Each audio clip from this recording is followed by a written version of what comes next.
ఏది అయినా ట్రై చెయ్యి ఆచి చికెన్ మసాలా. ఆచి చికెన్ మసాలా.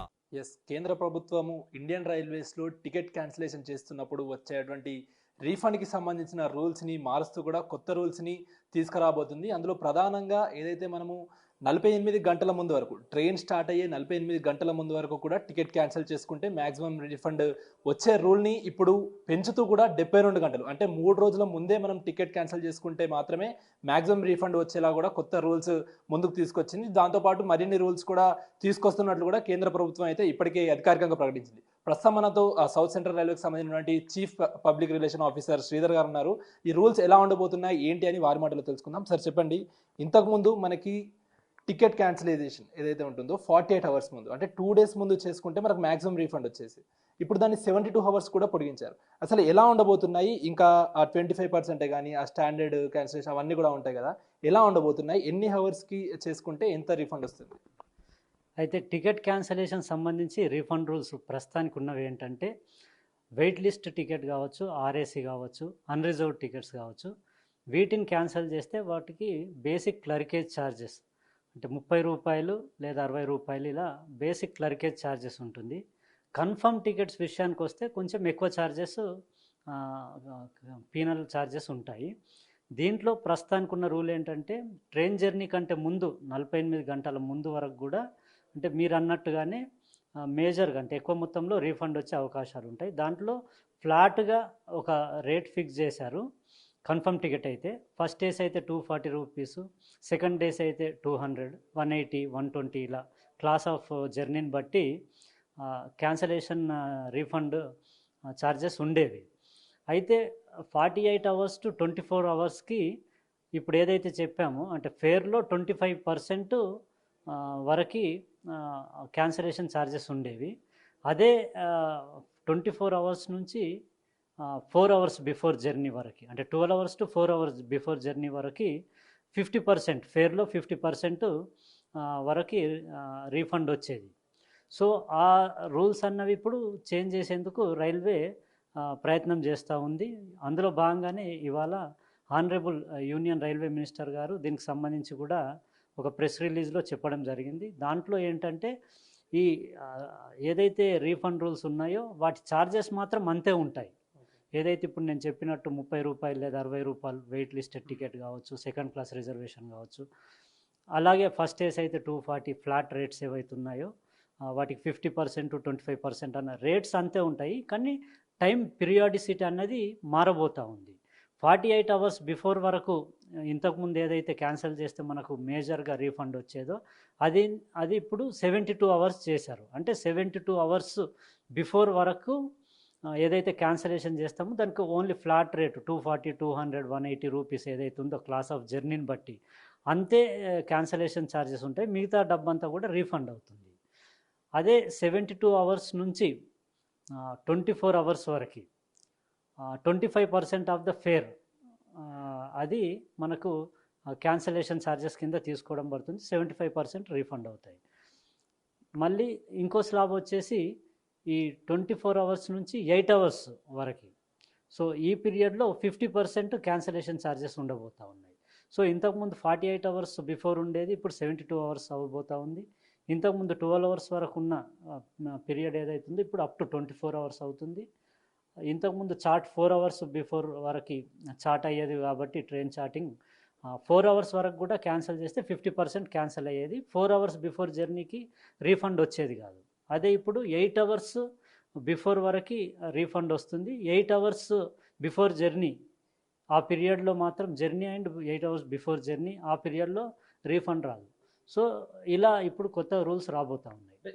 ఎందుకు సార్, నిజానికి మనం పాత రూల్స్ కొత్త రూల్స్ కంపేర్ చేసుకుంటే పాత రూల్స్లో 48 అవర్స్ ముందు వరకు అంటే 2 రోజుల ముందు వరకు క్యాన్సిల్ చేసుకుంటే మ్యాక్సిమం రీఫండ్ వచ్చేది. ఇప్పుడు మ్యాక్సిమం రీఫండ్ రావాలంటే 3 days బ్యాక్ అంటే 72 అవర్స్ బ్యాకే మీరు క్యాన్సిల్ చేసుకోవాలని అంటున్నారు. అలా చూసుకుంటే ప్రజలకి అది ఆ ఫెసిలిటీ పోయినట్టే కదా. వారు క్యాన్సిల్ చేసుకోవాలంటే 3 days ముందు చేసుకోవాల్సిన అవసరం ఉంది. ఎందుకు ఇప్పుడు ఈ కొత్త రూల్ తీసుకురావడానికి ప్రధాన కారణం ఏంటి? ముఖ్యంగా మనం గమనించాల్సింది ఏంటంటే ఈ టికెటింగ్ సంబంధించి రూల్స్ అన్నీ కూడా ఎవరైతే టికెట్ తీసుకొని బోర్డ్ అయి ట్రైన్ ట్రావెల్ చేస్తారో వాళ్ళని ఫెసిలిటేట్ చేసేందుకు క్యాన్సిలేషన్ అన్నవి అంటే ఒక ట్రైన్లో 1000 మంది ప్రయాణం చేస్తే హార్డ్లీ పదుల సంఖ్యలో కూడా క్యాన్సిలేషన్స్ ఉండవు, రీఫండ్ ఇష్యూస్ ఉండవు జనరల్లీ. మిగతా వాళ్ళకైతే వెయిట్ లిస్టింగ్ ఉన్న వాళ్ళకైతే ప్రాబ్లం లేదు. వాళ్ళకి ఇంతకు ముందులాగా ఏదైతే రీఫండ్ వస్తుందో ఇవాళ రోజు కూడా refund up to 30 minutes before journey వరకు కూడా వాళ్ళకి రీఫండ్ వస్తుంది. సో వెయిట్ లిస్ట్ ఉన్న వాళ్ళది ఎక్కువ రీఫండ్ ఇష్యూస్ ఉంటాయి కాబట్టి వాళ్ళకి ఏమాత్రం సమస్య లేదు. ఓన్లీ కన్ఫర్మేషన్ అయ్యుండి ట్రైన్ జర్నీని క్యాన్సిల్ చేసుకుంటేనే ఈ రూల్స్, కొత్తగా రాబోయే రూల్స్ ఇంపాక్ట్ అయ్యేందుకు అవకాశం ఉంది. ముఖ్యంగా మనం గమనిస్తే ఏంటంటే ఈ మధ్యకాలం చాలా చేంజెస్ తీసుకొచ్చాం, అంటే టికెటింగ్కి సంబంధించి. అందులో మనం Aadhaar based, OTP based ticketing చేసాం తత్కాల్ టికెట్ బుకింగ్లో.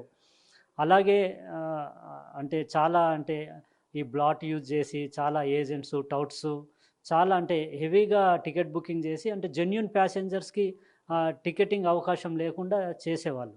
సో దీంట్లో భాగంగానే చాలా సాఫ్ట్వేర్ రిలేటెడ్ కూడా చాలా చేంజెస్ తీసుకురావడం జరిగింది ఐఆర్సిటిసి. సో ఇందులో భాగంగా దాదాపు 70% ఈ యాంటీ ఏదైతే టౌట్ యాక్టివిటీ ఉందో ఆ టౌట్ యాక్టివిటీని కట్టడి చేయడం జరిగింది. ఇప్పుడు ఇంతకుముందు కంటే కూడా బెటర్గా అందరికీ టికెట్స్ అన్నవి అవైలబుల్ అవుతూ ఉన్నాయి. కానీ పూర్తి స్థాయిలో ఇది రూపుమార్పడం జరగలేదు. సో అందు గురించి ఈ టౌట్స్ కానీ, ఏజెంట్స్ కానీ హెవీగా బుకింగ్ చేసి జనరల్ ప్యాసింజర్స్, జెన్యూన్ ప్యాసింజర్స్కి ఏదైతే ఇబ్బంది కలుగుతుందో, టికెటింగ్ అనుకున్నంత ఈజీగా రావట్లేదో దాన్ని అరికట్టేందుకే ఈ రూల్స్ తీసుకురావడం జరిగింది. ఇప్పుడు జనరల్లీ ఇప్పుడు 4 అవర్స్ బిఫోర్ వరకు చార్ట్ ఉండేది. ఇప్పుడు 8 అవర్స్ బిఫోర్కి చార్ట్ చేస్తున్నాం. 8 hours before journey of the train మనకు తెలిసిపోద్ది కన్ఫర్మ్ అయిందా లేదా టికెట్ అనేది. అయితే జనరల్గా ఈ టౌట్ యాక్టివిటీస్ ఎలా ఉంటాయంటే ఈ ఏజెంట్స్ కానీ వీళ్ళంతా కూడా బ్లాక్ మార్కెట్లో ఆ ఫైనల్ మూమెంట్లోనే ఆ టికెట్ ఏదైతే ఎవరైనా అవసరం ఉన్న వాళ్ళకు ఈ టికెట్లు అమ్మేసి ఎక్కువ మొత్తంలో డబ్బులు రాబట్టుకునేందుకు ప్రయత్నం చేస్తూ ఉంటారు. సో వాళ్ళు ముందుగానే బుక్ చేసి పెట్టుకుంటారు కాబట్టి ఈ రీఫండ్ రూల్స్ అన్నది కొంచెం టైటన్ చేస్తే వాళ్ళకి ఇబ్బంది అవుతుంది. సో వాళ్ళకి ఇబ్బంది అవ్వడం వల్ల వాళ్ళు పెద్ద మొత్తంలో టికెటింగ్ చేసి ఉండరు. జనరల్ పబ్లిక్కి టికెటింగ్కి అవైలబుల్ ఉంటుంది. సో అందులో భాగంగానే ఈ చేంజెస్ తీసుకురావడం జరిగింది. ఇది సాధారణ ప్రజానికానికి, ప్రయాణికులకు మేలు చేసే అంశం ఇది.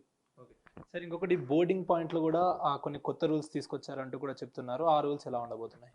అదే ఈ బోర్డింగ్ పాయింట్ చేంజ్ అంటాం. మనకు ఫర్ ఎగ్జాంపుల్ సికింద్రాబాద్ నుంచి జర్నీ స్టార్ట్ చేసేది ఉంటే ఫర్ సమ్ రీజన్ సికింద్రాబాద్లో కాకుండా కాజీపేటలో కానీ, వరంగల్లో కానీ ట్రైన్ బోర్డ్ అవ్వాలనుకుంటే ఇంతకుముందు ఆ బోర్డింగ్ పాయింట్ చేంజ్ అనేది ఆప్షన్ ఉండేది. ఆన్లైన్లో అయితే ఆన్లైన్లో మనం ఆ ఆప్షన్ ఆప్ట్ చేసుకోవాలి. లేదంటే ఫిజికల్ టికెట్ అయితే స్టేషన్ కౌంటర్కి వెళ్ళి ఆ ఆప్షన్ని ఎక్సర్సైజ్ చేసే అవకాశం ఉండేది. ఇది ఇంతకుముందు అయితే చార్ట్ ప్రిపేర్ అయ్యేందుకు ముందుగానే ఇది చేయాల్సిన అవసరం ఉండేది. అయితే ఇప్పుడు రాబోయే చేంజ్ ఏంటంటే 30 మినిట్స్ బిఫోర్ ట్రైన్ డిపార్చర్ వరకు కూడా ఈ ఆప్షన్ని ఎక్సర్సైజ్ చేసుకునేందుకు అవకాశం ఉంది. ఆన్లైన్లో కావచ్చు, ఫిజికల్గా కూడా కావచ్చు. సో ఇలా పిఆర్ఎస్ సిస్టమ్ ఏదైతే ఉంటుందో రిజర్వేషన్ సిస్టంలో మాన్యువల్గా కౌంటర్కి వెళ్ళి చేసుకున్నా లేదా ఆన్లైన్లో చేసుకున్నా కూడా ఇమ్మీడియట్గా అది టీటీకి ఏదైతే హ్యాండ్ హెల్డ్ టర్మినల్ ఉంటుందో ఆన్లైన్లో ఆ టర్మినల్లో అది రిఫ్లెక్ట్ అయిపోతూ ఉంటుంది. సో దాన్ని బట్టి ప్యాసింజర్స్కి ఇది అనుకూలంగా ఉంటుంది. చివరి లాస్ట్ మూమెంట్లో జర్నీ చేయడం కానీ లేదంటే ఇతరత్ర కారణాల వల్ల ఇంకో స్టేషన్ నుంచి బోర్డ్ అవ్వాలనుకున్నా కూడా వాళ్ళకి ఇది చాలా సులువుగా ఉంటుంది. ఫర్ ఎగ్జాంపుల్ యూజువల్గా మనం గమనిస్తూ ఉంటే తిరుపతి నుంచి చాలామంది జర్నీ చేస్తూ ఉంటారు. తిరుపతి నుంచి ట్రైన్ బోర్డ్ అవ్వాల్సింది ఉంటుంది. వాళ్ళు కాళహస్తికి వచ్చేసి అక్కడ టెంపుల్ని అక్కడ చేసుకొని మళ్ళీ తిరుపతి వెళ్ళి బోర్డ్ అవుదాం అనుకుంటారు. సో అక్కడ లాస్ట్ ఫైనల్ మూమెంట్ డిలే అవ్వడం వల్ల వాళ్ళు కాళహస్తి నుంచే ట్రైన్ని బోర్డ్ అవ్వాలనుకుంటారు. ఈ ఆప్షన్ లేకపోవడం వల్ల చాలామందికి ఇబ్బంది అయ్యేది. ఇప్పుడు వచ్చే ఆప్షన్ వల్ల వాళ్ళు హాఫ్ అన్ అవర్ బిఫోర్ కూడా ఈ ఆప్షన్ ఎక్సర్సైజ్ చేసుకొని బోర్డింగ్ పాయింట్ చేంజ్ చేసుకోవచ్చు. సరే, ఇంతకుముందు టీడీఆర్ రేస్ చేయడానికి కూడా మనం మాన్యువల్గా వెళ్ళాల్సిన అవసరం ఉండేది. ఇప్పుడు దాన్ని కూడా ఆటోమేటిక్గా చేశారంటూ కూడా ఇప్పుడు కొత్తగా వచ్చిన రూల్స్లో ఉంది. అది ఎలా ఉండబోతుంది? అదే దీంట్లో ఏంటంటే మనకు ఆన్లైన్ ఏదైతే ఐఆర్సిటిసి వెబ్సైట్ ద్వారా టికెట్లు బుక్ చేసుకుంటామో దాంట్లో మనకు వెయిట్ లిస్టెడ్ టికెట్ ఉండి మనకు టికెట్ కన్ఫర్మ్ అవ్వకుంటే దాంట్లో ఆటోమేటిక్గానే మనకి ఇప్పుడు రీఫండ్ జనరేట్ అవుతుంది. ఆల్రెడీ ఇప్పుడు రూల్ వచ్చేసి ఉంది. ఇంతకుముందు అయితే మనం ఆన్లైన్లో మనం అప్లై చేయాలి టీడీఆర్ అప్లై చేస్తే మనకు రీఫండ్ వచ్చేది. ఇప్పుడు అలా కాదు, వెయిట్ లిస్ట్ ఉండి కన్ఫర్మ్ అవ్వలేదు టికెట్ అంటే ఆటోమేటిక్గానే మనకు రీఫండ్ వచ్చేస్తుంది ఈ టీడీఆర్ అన్న ఇష్యూ లేకుండా. అదే మాన్యువల్గా వచ్చేస్తే ఇంతకుముందు ఎలా ఉండేదంటే ఏదైతే బోర్డింగ్ పాయింట్ ఉంటుందో మనకు ఆ బోర్డింగ్ పాయింట్లోనే మనము ఆ రీఫండ్ అప్లై చేయాల్సిన అవసరం ఉండేది. అయితే ఇప్పుడు రాబోయే రూల్స్లో ఏంటంటే ఎక్కడైనా ఎనీ స్టేషన్లో కూడా మనం ఇది రీఫండ్ అప్లై చేసుకునేందుకు వెసులుబాటు ఉంటుంది. సార్ ఇంకొకటి ప్రధానంగా కౌంటర్ టికెట్ క్యాన్సిలైజేషన్. ఏదైతే మనం కౌంటర్ దగ్గరికి వెళ్ళి టికెట్ క్యాన్సిల్ చేసుకోవాలో మన ఇప్పుడు ప్రస్తుతానికి ఉన్న రూల్స్ ప్రకారం మనము ఎక్కడైతే మన ట్రైన్ స్టార్ట్ అవుతుందో అక్కడ నుండి మనం ఆ కౌంటర్ దగ్గరికి వెళ్ళి టికెట్ క్యాన్సిల్ చేసేవాళ్ళం. ఇప్పుడు ఏ స్టేషన్ నుంచి అయినా కూడా చేయొచ్చు అంటూ కూడా తీసుకొచ్చారు. దాని గురించి ఏం చెప్తారు? అదే ఇప్పుడు చెప్తున్నట్టుగానే ఇంతకుముందు అయితే ప్రస్తుతానికి ఉన్న రూల్ ఏంటంటే మనం ఎక్కడైతే ట్రైన్ ఆరిజినేట్ అవుతుందో, మన జర్నీ ఆరిజినేట్ అవుతుందో అక్కడే మనం వెళ్ళి టికెట్ కౌంటర్లో ఈ టీడీఆర్ అప్లై చేయాల్సి ఉండేది రీఫండ్ గురించి. సో ఇప్పుడు ఏంటంటే మనం ఎనీ స్టేషన్లో ఎక్కడైనా కూడా మనం అప్లై చేసుకునేందుకు వెసులుబాటు వస్తుంది. దానికి సంబంధించి కూడా చేంజెస్ని తీసుకురాబోతా ఉన్నాం. సార్ ఫైనల్గా ఈ రూల్స్ అన్నీ ఎప్పుడు అమల్లోకి రానున్నాయి? ఎందుకంటే కేంద్ర ప్రభుత్వం దశల వారీగా కూడా అమలు చేస్తామంటూ కూడా చెప్పారు. ఎప్పటి నుండి ఈ రూల్స్ అనేవి అమల్లోకి రానున్నాయి? అయితే ఇవాళే దీనికి సంబంధించి honourable union railway minister press briefing ఇవ్వడం జరిగింది. దానికి సంబంధించిన డీటెయిల్స్ అందరూ కూడా మీడియా మిత్రులకు షేర్ చేయడం జరిగింది. సో ఇది ఇమ్మీడియట్గా అంటే త్వరలోనే ఈ రూల్స్ అన్నీ కూడా ఇంప్లిమెంట్ అయ్యేందుకు అవకాశాలు ఉన్నాయి. సో అది ఏదైతే జనరల్ ప్యాసింజర్లకి ఇప్పుడున్నటువంటి రూల్స్లో జనరల్ ప్యాసింజర్లకి ఎక్కువ కూడా ఫెసిలిటీస్ ఉన్నప్పటికీ కొన్ని మధ్యలో ఉన్నటువంటి ఏజెన్సీ వారు ఇట్ అవుట్ చేస్తూ కూడా ఏదైతే వాళ్ళు ఎక్కువ మొత్తంలో కూడా టికెట్స్ వాళ్ళు బుక్ చేసుకొని ఆ తర్వాత ఆ ఏజెన్సీ వాళ్ళు ప్యాసింజర్లకి ఎక్కువ రేట్లతో కూడా అంటే నార్మల్గా ఐఆర్సిటీసీ ఉన్నటువంటి ఆ రేట్ల కంటే కూడా ఎక్కువ రేట్లు అమ్ముతూ కూడా వాళ్ళు లాస్ట్ మూమెంట్లో ఆ టికెట్లని ఈ ఏజెంట్ వాళ్ళు అమ్ముతున్నారు. సో ఈ ఇష్యూ పైన కూడా ప్రత్యేక దృష్టి సారించి ఇప్పుడు కేంద్ర ప్రభుత్వం ఏదైతే 3 days ముందు అంటే 72 hours ముందు క్యాన్సిల్ చేసుకుంటే మాత్రమే ఫుల్ రీఫండ్ వస్తుందంటూ కూడా కొత్త రూల్స్ని అయితే తీసుకొచ్చింది. అదేవిధంగా ఈ బోర్డింగ్ పాయింట్ ఇక ఈ టీడీఆర్ ఇవన్నీ కూడా ప్రజలకి అదనంగా ఉండే విధంగానే ప్రజలకు హెల్ప్ఫుల్ అయ్యే విధంగానే దానికి సంబంధించిన కొత్త రూల్స్ని ముందుకు తీసుకొచ్చామంటూ కూడా అటు సిపిఆర్ఓ శ్రీధర్ గారు చెప్తున్న పరిస్థితి కనిపిస్తుంది. ఇప్పుడు ప్రశాంత్ అక్రమ్ బిగ్ టీవీ హైదరాబాద్.